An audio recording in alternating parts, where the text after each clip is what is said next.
Et si je te disais que Jenny Han avait déjà écrit La fin de l'été où je suis devenue jolie dès le premier épisode et que personne ne l'a vu venir, ce que tu vas découvrir dans cette vidéo va complètement changer ta vision de la série.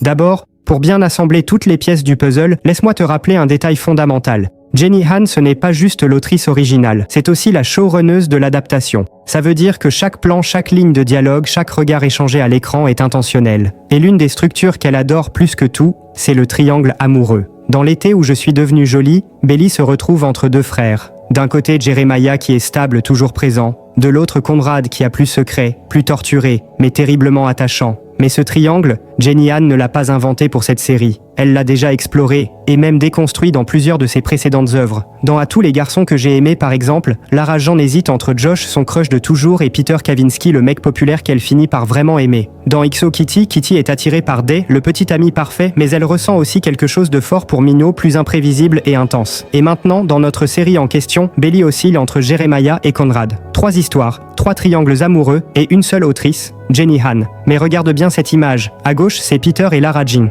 Au milieu, on voit Minho et Kitty. À droite, c'est Conrad et Belly, et laisse-moi te dire que ce n'est pas un hasard. C'est un plan caché de Jenny Han. Tu penses que c'est un montage de fans? Non. Cette photo vient directement des réseaux officiels, et elle cache un message, un schéma, un plan narratif invisible. Dans À tous les garçons, Peter est le grand amour, mais leur relation est instable, immature, parfois même toxique. Ils finissent ensemble, mais c'est loin d'être un conte de fées. Dans XO, Kitty Minho incarne le Conrad du spin-off. Populaire, mystérieux, pas encore prêt à s'ouvrir pleinement. Et Kitty, elle finit par comprendre qu'elle doit d'abord apprendre à se connaître elle-même. Et dans l'été où je suis devenue jolie, Conrad suit exactement le même archétype. L'amour qu'on idéalise, mais qu'on ne peut pas vivre tant qu'on n'est pas prêt à le recevoir. Jenny Han nous glisse un message, l'amour ne suffit pas. Il faut aussi de la stabilité émotionnelle, du timing, de la maturité. Et dans tous ces triangles, ce n'est jamais celui qu'on pense être le bon qui reste à la fin. Et maintenant, prépare-toi à l'une des théories les plus folles. Dans les séries et films hollywoodiens, Apple ne permet l'utilisation des iPhones que pour les personnages gentils. Les méchants ou les personnages ambigus n'ont jamais le droit d'en avoir à l'écran. C'est une règle de branding. Et devine quoi? Jenny Han a partagé une photo de Conrad avec un iPhone.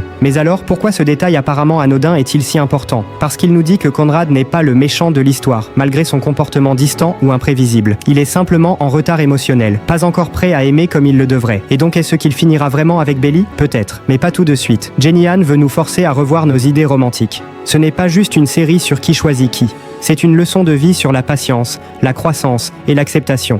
Si toi aussi tu avais zappé tous ces indices, abonne-toi maintenant. On décrypte toutes les théories, tous les détails que personne ne remarque. Et crois-moi, ce qui arrive ensuite dans la saison 3 va te retourner. Et si cette série ne parlait pas d'amour, mais de transformation?